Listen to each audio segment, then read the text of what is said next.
So now we have the composer right here. Tell us a little bit about the music. I mean, there's very classic music that people, expect from a Winnie the Pooh film and movies and stuff. How did you incorporate that and make sure that that still rang true in this film? Well, I think you've said it. The word's classic, and I was really excited when I found out, they were bringing Pooh back to life, as it were. And I went to go and see in the early days storyboards and what they were doing.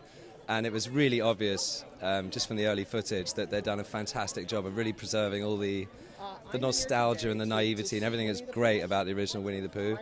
And the same holds true really musically. Those original scores are, classic. And whilst, I wasn't slavishly bound by them or anything, but there's such a good sort of template for what's supposed to happen at the 100 Acre Wood musically. That I just embraced it and celebrated sort of being in that musical area, which is something you don't often get to do. I mean, I've just done X-Men First Class, and you can't get more of a contrast. I mean, if you swap those scores round, you would very quickly ruin both films. Yeah, I was just going to say, you just did X-Men First Class, which was much more action and stuff, and how do you switch gears and how do you get, mentally in a different role to make sure the music for this film really worked? I think once you've found... I think the real key, there's two things you need to sort of discover, hopefully quite quickly, when you do a film score. First, you've really got to get your theme sorted out. And I think I struck lucky early with the Winnie the Pooh tune.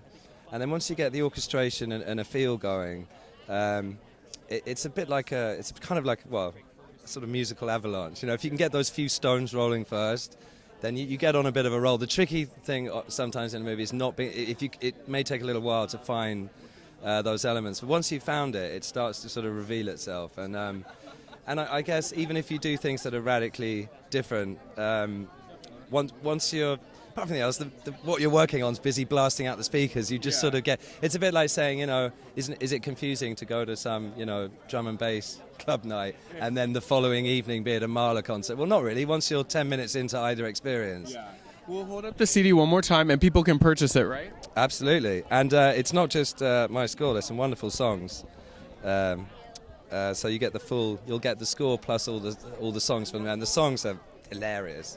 It's the fantastic singing from Zoe, and really witty. It's the guys from Avenue Q. It's How was Zoe Deschanel? We know her more as an actress, but how was she, singing? Yeah, well, she's fantastic. I actually didn't, because I did the score. She wasn't so involved in the score, but in fact, one of the main title, the Winnie the Pooh song, we got to collaborate a little bit because I did, some string arrangements on the song. But she's totally self-sufficient. I mean, her whole, she took care of the songs, pretty much separately. But it was actually really good.